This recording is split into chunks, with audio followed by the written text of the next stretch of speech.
Hi everyone, it's Rhonda and welcome to a brand new video. Today I am going over the 10 books that I want to read before the end of the year.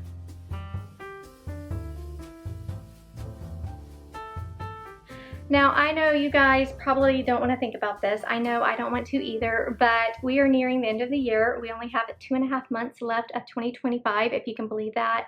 This year is definitely flying by, but because we're nearing the end, I'm starting to think about books that I want to make sure I get to before the end of the year. I also did a video around the end of 2024 going into 2025 where I went over the 25 books that I read in 2025. And so I picked 25 books, and I'm proud to say of those 25 books, I read all but 9. So I am going to do a little bit of an update on that video. I'm including those 9 books on this list, which means there's room for only one more book on this list. And because I can't decide on anything, I'm so indecisive, I could not pick just one book. Instead, I picked 6. So instead of doing 10 books I want to read before the end of the year, I'm going to make things a little more complicated for myself, and I'm going to pick 15 books I want to read before the end of the year. So let's go ahead and get started. I want to first go over the 9 books that I have left from the 25 books I want to read in 2025. These are books that I do want to prioritize and try to get through as many of these as possible. The first book on this list is Hello Beautiful by Ann Napolitano. If you watched my September TBR video, if you watched my September wrap-up video, then you know that I picked this book to read in September, and unfortunately it was the only book I didn't get to from that month's TBR, and I was so bummed about it. I picked this because it is a reimagining of Little Women, and my best friend read it and she said, Rhonda, you're gonna love it, you need to read this, and for some reason I have not gotten to it yet. Also, I was watching another booktuber, I can't remember the channel, I'll link it below. I love her videos, but she just read one of my favorite books called The Bright Years, and she said that if you like Hello Beautiful, then you would love The Bright Years. And I was like, say no more, because I love The Bright Years. It's one of my most favorite books of the year so far, which means I'll probably like this one too. So this is the first book on my 15 books that I want to read before the end of 2025. Book number 2 is a book that I think it's absolutely criminal that I have not read yet, and that is Beartown by Frederick Bachman. I know, I have not read it yet. This was on my TBR last winter and I never got around to reading it, so I absolutely need to read this one. All I know about it is this is about a community called Beartown, and I think it's in Norway or somewhere up there. And it really is just a character study of people in this town. Obviously things happen, some bad things happen, and it's really how these people interact with each other and how they handle just some of the obstacles that are thrown in their way. I've heard I need to check trigger warnings on this. I've heard it's emotional, and I know I'm gonna love it, so I don't know why I haven't read this yet, but like I said, it's criminal. I haven't read it, and it's book number 2 on this list. Okay, the next book is Magnolia Parks by Jessa Hastings. I should have never bought this book, but I bought it because it was half off. That was the only reason why I got it. This is hyped up. This whole series people love. I've heard that the first book in this series is not the best, but I did read my first Jessa Hastings book, I think in June, May or June. It was The Conditions of Will, and I DNF'd it. I really, truly hated that book with a passion, and I'm worried that she's not going to be for me, but I do want to still give her a chance. I've heard so many people, this book, this whole series is hyped up. People love it. I think it's mainly younger people, so I might be a little too old to read this. All I know is we're following Magnolia and BJ. I think they are, I think it's like a mafia thing. I don't know. I've heard this is about toxic relationships, which I don't mind reading about toxic relationships. It's fine. I'm just worried that I'm going to hate this book. I'm worried I'm too old for it, but you guys tell me if this is a book I should read. Let me know. The next book on this list is Belladonna by Adalyn Grace. This is a YA fantasy romance, and I love her covers. They are so beautiful. So in this one, what I know about it is we're following someone by the name of Sigma, and she has to form an alliance with Death. So obviously Death in general has been personified into a character. So I've heard the fall time is the best time to read this book, so I do want to give this a chance. I do like YA fantasy romances. I don't like YA romances, but I do enjoy YA fantasies and YA mysteries and YA thrillers, so I definitely want to give this a chance, and I'm hoping I'll get to it. Dare I say this fall? I don't know. It probably won't happen, but I've heard the fall time is the best time to read this. So this is book number 4 on my 15 that I want to read before the end of the year. Book number 5 on this list is another book that has appeared on some TBR videos in the past, so I definitely need to prioritize this. I'm leaning towards in the wintertime, and that is The Alice Network by Kate Quinn. This is a historical fiction, and I believe it's set at I think it starts at the end of the First World War and it goes into the Second World War. And that's really all I can remember about this one. But there is a fun fact. I actually know, or I used to know actually, the sister-in-law of Kate Quinn. She lived in our neighborhood. She was a little bit of a mom friend. Her and her family have since moved to Colorado, so I don't really talk to her anymore. But she would give me a little insider information about Kate Quinn and some of her books. And I think it's really crazy that despite knowing her sister-in-law, I haven't read anything by Kate Quinn. But this is her most famous book. So I desperately want to get to this one, and it's book number 5 on this list. Next up is The Things We Leave Unfinished by Rebecca Yarros. This is a contemporary romance, and Rebecca Yarros, you guys know, she wrote the Fourth Wing series. She's very famous for that, but she also has written and is still currently writing contemporary romances, and this is one of her popular books. I did read one other contemporary romance by her called The Last Letter, and I really loved it. It definitely was quite an emotional read for me and a very sad book, but after I finished that one, I immediately picked this one up to read, and I haven't gotten around to it. All I know about this one is it's kind of a book about a book. It's about finishing up our heroine's grandmother's novel, or her last novel, and the person who wants to finish it is someone that she doesn't want to write the book. I think they kind of butt heads, and really that's all I know about it. And the little blurb said it's told in alternating timelines, and it examines the risks we take for love, the scars too deep to heal, and the endings we can't bring ourselves to see coming. And then just looking at the back of the book, it sounds like there's going to be letters that these two characters are reading together about her grandmother's life, and I love books that have letter writing in it. So this is going to be a heartwarming and emotional read. I know it, and I hope that I love it. But book number 6 on this list is The Things We Leave Unfinished. Okay, next up is The Storied Life of A.J. Fickery by Gabrielle Zevin. I read one other book by her this year. I read Tomorrow, Tomorrow, and Tomorrow, and did not love it, DNF'd it, could not get into it, was bored. And it wasn't for me. But this is a shorter book, and I've heard this is definitely more of a heartwarming story. The little blurb says, A.J. Fickery's life is not at all what he expected it to be. He lives alone. His bookstore is experiencing the worst sales in its history. And now his most prized possession, a rare collection of Poe poems, oh, I didn't know that, has been stolen. But when a mysterious package appears at the bookstore, its unexpected arrival gives Fickery the chance to make his life over and see everything anew. So yeah, this is going to be just going to pull at those heartstrings. It's really going to hit me in the chest. I know it. But this is book number 7 of the 15 books I want to read in 2025. The next book is Normal People by Sally Rooney. I'm going into this one with low expectations.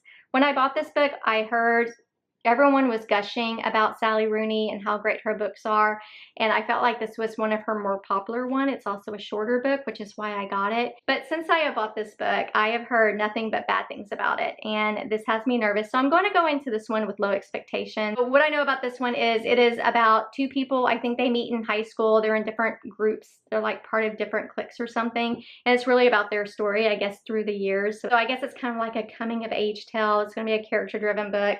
This is a lit fic. I don't always love lit fic, but I do want to try Sally Rooney out, and I'm hoping I'll love this one. I've heard there's no quotation marks in this book, and I think that's going to drive me crazy. But if you enjoyed this book and you loved it, please comment and tell me how much you loved it so I can get excited about this book, because I'm worried this is going to be a DNF. Okay, I still have more books to go over, but the 9th and last book that I want to go over that was part of that 25 books I want to read in 2025 is Spark of the Everflame by Penn Cole. I bought this last year when it was very, very popular, and I just never got around to it. And obviously I put it on my 25 I want to read in 2025 because more books were coming out. I don't remember what this is about. I actually just tried to read the flap of the book, and I don't know what it is about fantasy books. Every time I read the synopsis, I'm more confused than ever. It tells me nothing about what the book is going to be about. So I'm going to go into this one blind. I know people really love this series. I've heard the first book it's good, but not as good as the other books. This series keeps getting better and better, which is another reason why I definitely want to get to it. And finally, the last book that she has out, I think it's like 1,000 pages, so I'm not excited about that one. So those were the 9 books that were left over from my yearly TBR. Let's get into the final 6 books of this video. By the way, these are mostly fantasy books with the exception of one, so just a warning. The next 2 books are part of the same series. I think it's just a duology, but that is The Wolf King and The Night Prince by Lauren, oh gosh, Palfreeman? I'm so sorry, I don't know. We'll just call her Lauren P. But I think it's just going to be a duology, I'm not positive. But these 2 books were indie published. They have since been picked up by a publisher, and they're about to be released soon by the publisher. I'm sure they're gonna have beautiful covers and sprayed edges and all that. I'm gonna want those too, but I wanted the indie version. But if you live in the USA, if you want the indie version of these 2 books, I think you can still get it. Don't hold me to that, check on Amazon.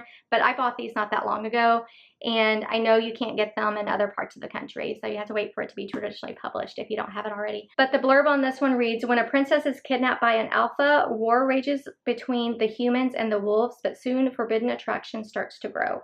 So this is going to be about a princess who says she longs to escape the castle and marriage that has been arranged for her, and she is kidnapped by a wolf, and she kind of, I guess they kind of bond together. The reason why I picked this up is, number one, I was influenced by BookTube. A number of BookTubers have read this little series and they really love it. And also too, I haven't read any fantasy romance involving wolves, and I think I might like it. So that's why I picked up these 2 books. But this is book 10 and 11 on this list. Next up is Hemlock and Silver by T. Kingfisher. This is going to be kind of like a gothic fantasy, and it's a little bit of a retelling or a reimagining of the story of Snow White. Specifically, you're following the evil queen's point of view, and that is what got me. And I have read one other book by, actually no, I've read 2 books by T. Kingfisher. One was a cozy fantasy, did not love that one, but the other was another gothic fantasy, borderline horror fantasy, and I loved it, and I feel like that's going to be the way to go with her. I'm really hoping I can get to it in October, because I think that this is kind of going to be like a witchy read. If you've read this one, let me know for sure if it is kind of like a witchy book, because if that's the case, like I said, I want to read it in October. But Hemlock and Silver is book number 12. Next up is the only book that is not a fantasy, and it is a physical art copy that I got back in June that I haven't read yet, and I really want to read it, especially since the publisher sent me a physical book. It's my first one. But the book that I got was In the Family Way by Lainey Katz Becker. This is going to be a literary fic book. It's going to be a character study. It's going to be about women who live in 1965 here in America. And I think this is, like I said, it's going to be a character study on women and women's rights and how women were treated back then. I think I might enjoy this one. But In the Family Way by Lainey Katz Becker is book number 13. But this one is book number 13. The last 2 books are books that people went nuts over when I was in the middle of reading Throne of Glass. And I wanted to read them too, because I get really bad FOMO when it comes to books. But I didn't want to pick up fantasy books if I was in the middle of a fantasy series, because I knew if I stopped reading Throne of Glass and picked up other fantasy books, it may take me months to pick up Throne of Glass again. So I held off. I was good. I finished Throne of Glass, which means I really want to get to these next 2 books like now. The first one is Shield of Sparrow by Daphne Perry. Everyone has read this book with the exception of me. Love this special edition. It's so beautiful. And this book, sadly, a portion of the, I guess the major plot twist in this book was spoiled for me. I was actually watching a reading vlog of someone who was reading this, and it was supposed to be a spoiler-free video, and she ended up saying, hey, I have a theory. This is my theory. And as soon as she said, I have a theory, I should have immediately turned off her video and not watched it, because when she finished reading this book, she said, you may notice I didn't give you an update on if I was right on my theory. Well, take that as you will. That automatically, I was like, okay, so you were right. So thanks. But again, it's not entirely her fault. I hate that that happened, but it is definitely on me too. I should have just turned off the video. This is about 2, I think they're princesses, and we're following the main female character who is the youngest, and her oldest sister was supposed to marry this person. They have an arranged marriage, and that guy comes and he's like, okay, I don't want to marry her. I want to marry the youngest daughter. So that is what this story is about. I believe the king allows his youngest daughter to marry this man, and she's supposed to be a spy in his court or something. But that is what this is about. Everyone's loving this one, and I'm still going to read it. I'm still hopeful that I will love it just as much as everyone else. I just kind of know going in what's happening, so that's a bummer. But book number 14 is Shield of Sparrows. All right, the very last book, book number 15 that I want to read before the end of 2025 is Silver Elite by Danny Francis. This is going to be another fantasy romance, but it's going to be more dystopian. And the little blurb on top says, psychic gifts are a death sentence, and there are rules to survival. Trust no one, lie to everyone, and whatever you do, don't fall for your greatest enemy. So this is going to be enemies to lover, which is the case for most fantasy romance books I have found. I think this is going to be one that I'm either going to love it or hate it. Most people are enjoying it, but I am hearing some negative reviews about it. But it is a very long book. I think it's almost 500 pages, so it's going to take me a little bit to get through. But this is the last book that I picked for my end of year TBR. All right, my friends, these are the 10 books plus 5 bonus books that I want to read before the end of the year. Let me know in the comments what your end of year TBR looks like. Do you plan to hopefully get to 10 more books before the end of the year? If so, let me know what they all are. Also, if you've read any of these books, please let me know which book or books I 110% need to get to like yesterday. I want to prioritize these books and read those that I feel like I will love, because let's face it, I'm not going to read all of these. I'm going to try, but I don't think I'm going to get to every single one of them. But let me know what your favorites are, and I'll try and prioritize those books. But I hope you enjoyed this video. If you did, please give it a thumbs up. Subscribe if you haven't already, and I'll see you in the next video. Bye.